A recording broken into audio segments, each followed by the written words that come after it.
अब पिछले कुछ महीनों से मैं देख रहा हूं कि बाजार बिल्कुल एक दायरे में चला आ रहा है और शुरू में तो ऐसा लगा कि बाजार एक नई ऊंचाई छूने की तैयारी कर रहा है, अभी थोड़े से सांस ले रहा है, आगे दौड़ लगानी है। लेकिन अब लोगों को डर लगने लगा है। अब लगता है कि नई ऊंचाई नहीं, लगता है किसी करेक्शन की तैयारी तो नहीं कर रहा है, कहीं गिरने की बड़ी तैयारी तो नहीं कर रहा है। एक असमंजस या फिर कह डर का माहौल बनता जा रहा है। लेकिन इस बीच दो चीज़ें जो हुई हैं वो गौर करने लायक है। पहली बात कि ये महीना सालों बाद पहली बार ऐसा महीना आया है जिसमें एफआईज जो फॉरेन इन्वेस्टर्स हैं वो पॉजिटिव रहे पूरे महीने के हिसाब से। ये अपने आप अच्छी बात है, क्योंकि जब जा रहे थे तो बड़ी चिंता हो रही थी कब लौटेंगे। और दूसरी बात कि इस बाज़ार में दायरे में बाज़ार है, लेकिन इसके बावजूद प्रोमोटर जम के अपने शेयर बेच रहे हैं, अपनी हिस्सेदारी बेच रहे हैं। कोई ओएफएस ला रहा है, कोई आईपीओ ला रहा है, यहाँ तक कि सरकार भी 50-60 हज़ार करोड़ रुपये कमा चुकी है। और ख़रीदने वाले में ज़्यादातर म्यूचुअल फंड है या फिर रिटेल निवेशक है। तो आखिर ये दोनों बेचारे कब तक खरीदते रहेंगे, ये भी एक सवाल है। और तीसरी बात ये है आईटी सेक्टर को लेकर के, जो एआई की सुनामी आई थी, ऐसा लगता है शायद उस सुनामी से आईटी सेक्टर उबर गया है क्या, क्योंकि आईटी सेक्टर में एक रौनक के ठोस संकेत मिलने लगे हैं।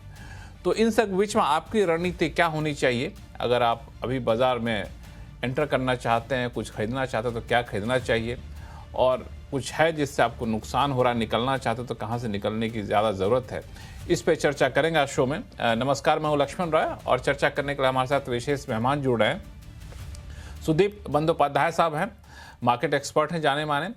आनंद राठी वेल्थ के ज्वाइंट सीईओ फिरोज अजीज साहब कुछ ही देर में जुड़ेंगे। जियोजीत इन्वेस्टमेंट के senior vice president Gaurang Shah साहब हैं। एसडब्ल्यू कैपिटल के डायरेक्टर पंकज जैन साहब हैं और हमारे यानी सीएनबीसी आवाज़ के मैनेजिंग एडिटर अनु सिंघल साहब हैं। आप सही मेहमानों का बहुत बहुत स्वागत है हमारे शो में। शुरुआत में अनु सिंघल सर आपसे करना चाहूँगा। जैसा कि मैंने शुरू में कहा कि बाज़ार जिस दायरे में लगातार बना हुआ है, शुरू में तो लोग उत्साहित थे कि बाज़ार शायद यहाँ से ऊपर चलने की तैयारी कर रहा है, लेकिन अब लगता है कि कहीं यहाँ से करेक्शन की तैयारी तो नहीं है। आपका क्या मानना है? देखिए लक्ष्मण जी, बाजार को चलने या गिरने के लिए ट्रिगर चाहिए। बाजार क्या होता है? बाजार, जब हम बाजार की बात करते हैं हम निफ्टी या सेंसेक्स देखते हैं, है ना। निफ्टी या सेंसेक्स जब हम देखते हैं तो निफ्टी 50 स्टॉक्स का कंपोनेंट है, सेंसेक्स 30 स्टॉक्स का कंपोनेंट है। इशू क्या है कि बाजार नहीं चल रहा है क्योंकि निफ्टी एक रेंज से बाहर नहीं आ पा रहा है, क्योंकि ट्रिगर नहीं है। कुछ स्टॉक्स चलते हैं, कुछ स्टॉक नहीं चलते हैं। लेकिन एक चीज़ मैं ज़रूर कहूँगा कि हम जब बाजार की बात करते हैं ना, तो हमें ब्रॉडर मार्केट पे देखना चाहिए। इस बाजार में कई महीनों से इंडेक्स बिल्कुल भले ही ना चला हो, स्टॉक स्पेसिफिक मूव शानदार रहे हैं। अगर आपने सही स्टॉक्स चुन लिए हैं तो आपको 3 से 6 महीने में 60, 70, 80% के भी मूव मिले। और मैं बड़े स्टॉक्स की बात कर रहा हूँ, कोई छोटे बी ग्रुप स्टॉक्स की बात नहीं कर रहा हूँ। प्रॉपर ए ग्रुप स्टॉक्स में, एफएनओ स्टॉक्स में 30-30, 40-40, 50-50% के मूव्स मिले। तो थोड़ा सा आपको इस समय इंडेक्स को भूलना होगा और स्टॉक स्पेसिफिक मेहनत करनी होगी। तो थोड़ा सा आपको स्टॉक स्पेसिफिक रहना पड़ेगा। बाजार का बिल्कुल आपने सही कहा, हम लोग निफ्टी देखते हैं, इंडेक्स देखते हैं और लगता है कि वो तो वहीं का वहीं रुका हुआ है, लेकिन ऐसा नहीं है कि जिसके पैसे हैं पोर्टफोलियो वहीं के वहीं रुके हुए हैं। जिसने समझदारी से किया 60 से 70% तक उन्होंने पैसे कमाए भी। पंकज जैन साहब, बाजार को जैसा कि अनु सर कह रहे थे कि बाजार को चलने के लिए, गिरने के लिए कोई ट्रिगर चाहिए, आपको कोई ट्रिगर दिख रहा है क्या?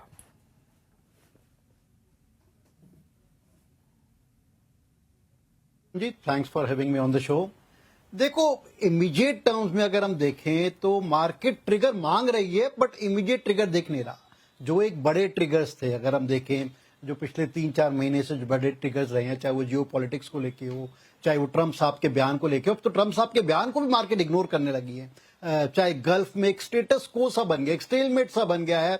और जबकि उम्मीद ऐसी है कि पॉजिटिव डायरेक्शन में ये स्टेलमेट जाना चाहिए, पीस की तरफ बढ़नी चाहिए, but it's not happening for last few many weeks. अगर हम देखें 1.5-2 महीने से ऐसी बात चल रही है और क्रूड भी उसी वजह से 85-90 के दायरे में चल रहा है।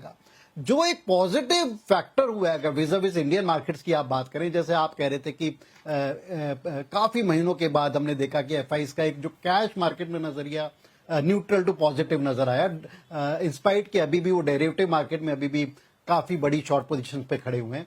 उसके अलावा जो आई थिंक जो एक रियल ठोस पॉजिटिव बात है, जिस तरह के क्वार्टर 1 रिजल्ट्स आए हैं, खास तौर से जिस तरह के क्वार्टर 1 रिजल्ट्स अगर हम अच्छी स्मॉल कैप और मिड कैप कंपनीज में देखें, and I think that has been one of the phenomena, जिस तरह से हमने देखा है कि स्मॉल कैप इंडेक्स अपने लाइफ टाइम हाई के आसपास चल रहा है या मिड कैप इंडेक्स बहुत हाई चल रहा है, the results have been pretty good. अगर हम वहां पर देखें जिस तरह की रेवेन्यू ग्रोथ या जिस तरह की पैट में ग्रोथ देखने को मिली है, काफी इंकरेजिंग हैगी।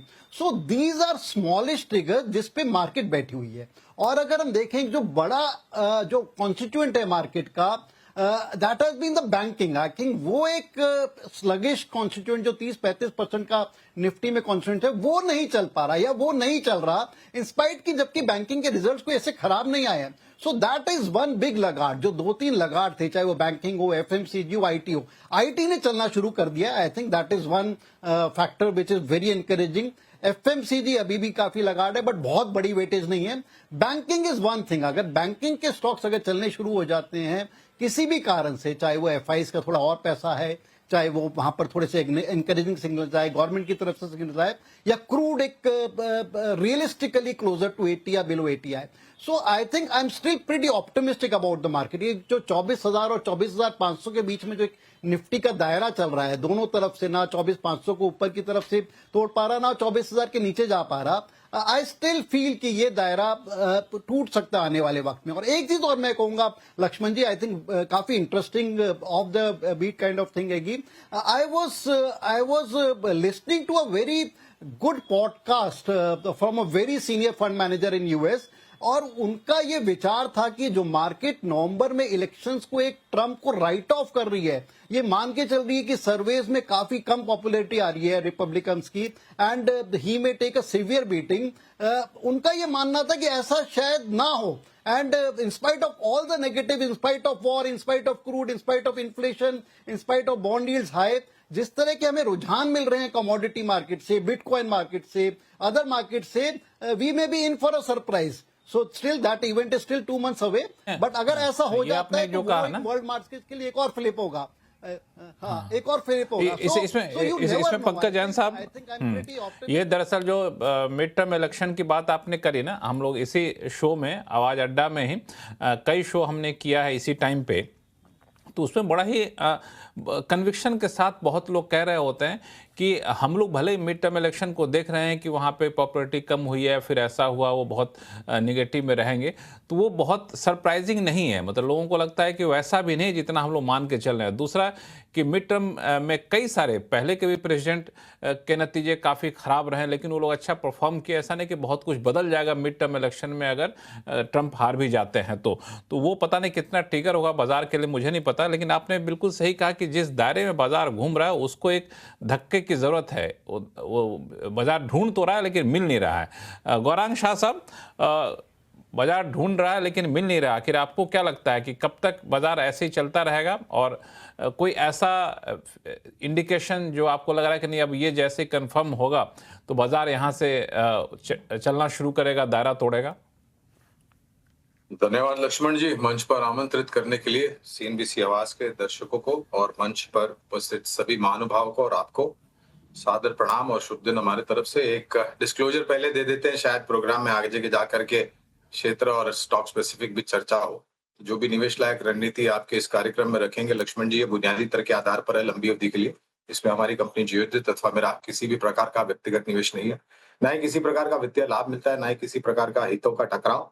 लेकिन इस स्तर पर आए हम हमारे क्लाइंट्स को देते संभव एक निवेश हो सकता है।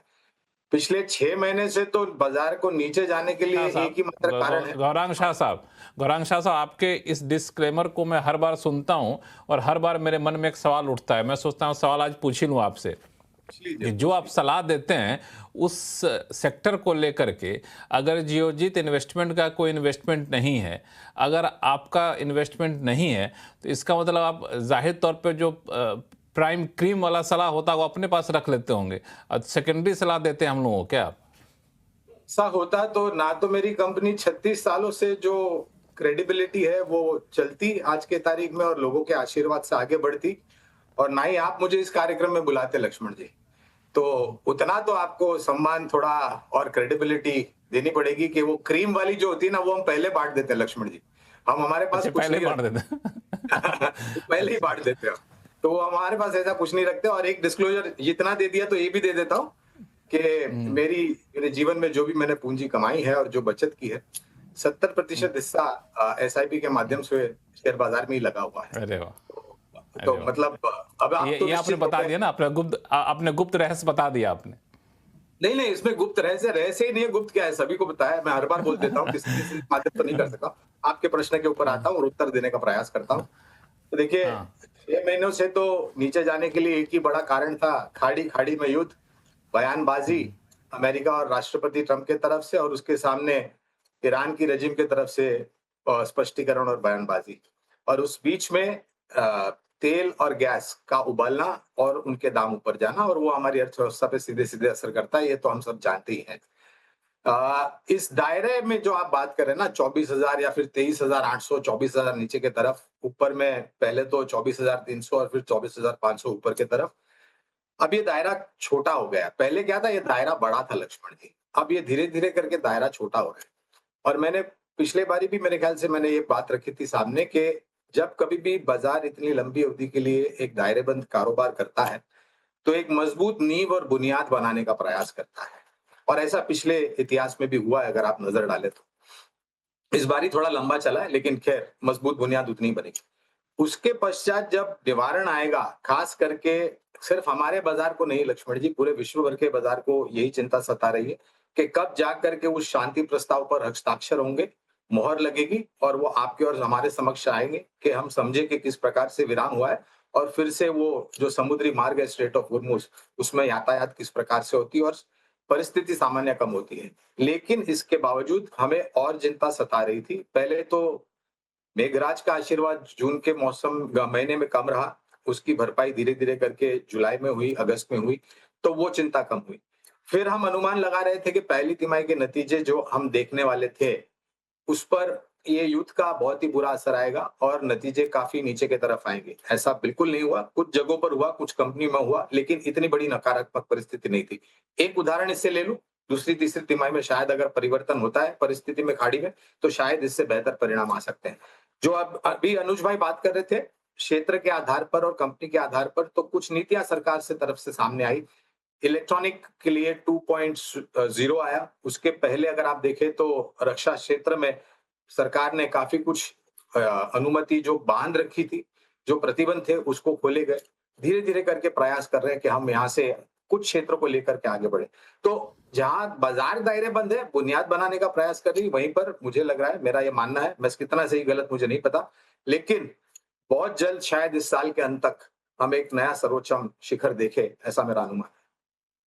हालाँकि आपका अनुमान, आपकी जो ख्वाहिश होती है लोग बड़े सुन लेते हैं, चूँकि मुझे याद है जून के आसपास महीनों में जब आवाज़ अड्डा में हमने आपको आमंत्रित किया था, तो एक चिंता जताई जा रही थी कि अल नीनो की वजह से मानसून बड़ा ख़राब रहने वाला है। लेकिन आपने उस टाइम कह सकते हैं कि विश किया था कि शायद ऐसा ना हो।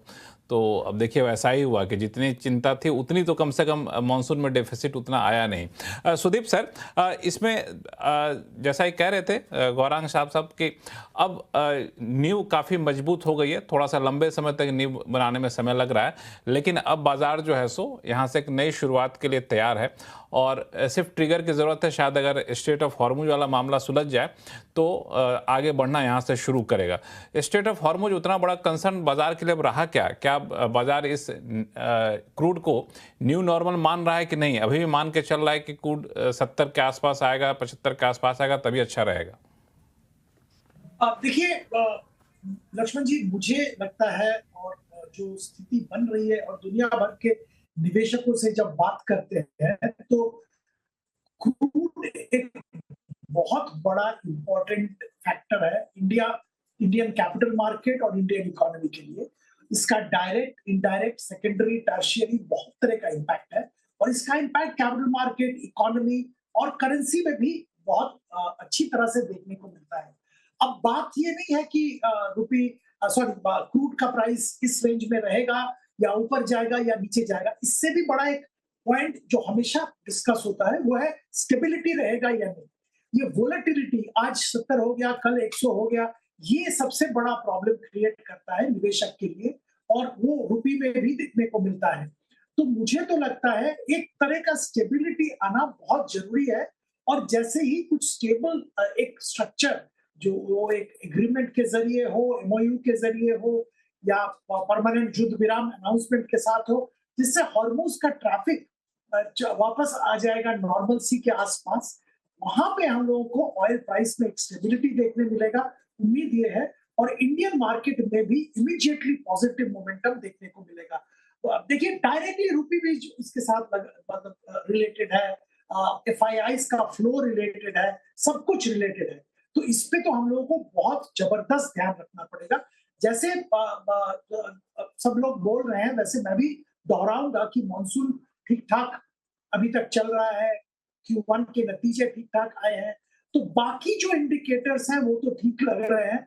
एफआईआईस का भी मूड, मोमेंटम, सब चीज देख के लग रहा है कि वो भी तैयार हो रहे हैं इंडिया में निवेश करने के लिए। पर इंतजार सिर्फ एक क्लियर सिग्नल का है, और वो सिग्नल वेस्ट एशिया से ही आएगा, युद्ध विराम या कुछ ऐसा कुछ स्ट्रक्चर, ताकि ऑयल प्राइस एक स्टेबल स्टेटस पे आ जाए। जैसे ही वो होगा, मुझे लगता है इंडियन मार्केट में अच्छा मोमेंटम देखने को मिलेगा, और बहुत सारे सेक्टर्स, बहुत सारे स्टॉक्स जो कि फंसे हुए हैं, कह सकते हैं, में घूम रहे हैं, वहां से वो ब्रेकआउट करेंगे। मैं एक एग्जांपल के तौर पर एक शेयर का जिक्र करना चाहूंगा, ये नहीं कि मैं रिकमेंड कर रहा हूँ, लार्सन टुब्रो।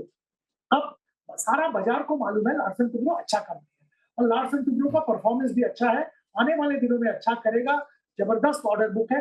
पर क्योंकि वेस्ट एशिया में 40% ऑर्डर बुक है, एक थम सा गया है उसका ग्रोथ।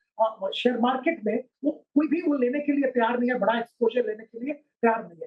पर जैसे ही खाड़ी में ये युद्ध विराम होगा, लार्सन टुब्रो को एग्जीक्यूशन तो होगा ही, साथ में वेस्ट एशिया में भी जबरदस्त नए कॉन्ट्रैक्ट मिलेंगे, क्योंकि मार्जिन एक्रेटिव भी होगा। तो मतलब by and large Larsen Toubro probably will explain the situation in through one stock. कि आप देखिए इस स्टॉक में क्या हो रहा है, गिरा था, वापस थोड़ा बहुत ऊपर आया है, और एक जगह पे स्टैग्नेंट हो गया है। तो यही इंडियन मार्केट की भी स्थिति है, निफ्टी या सेंसेक्स की अगर बात करें। हाँ, ऑफ कोर्स, जैसे अनूप जी कह रहे थे, पॉकेट्स में बहुत अपॉर्चुनिटीज है, वो बढ़ रहे हैं शेयर, वहां पे आप खरीद सकते हो, मुनाफा उस कमा पॉकेट्स सकते पे हो। सर, और मार्केट उस पॉकेट पे हम लोग चर्चा करेंगे आगे चल करके।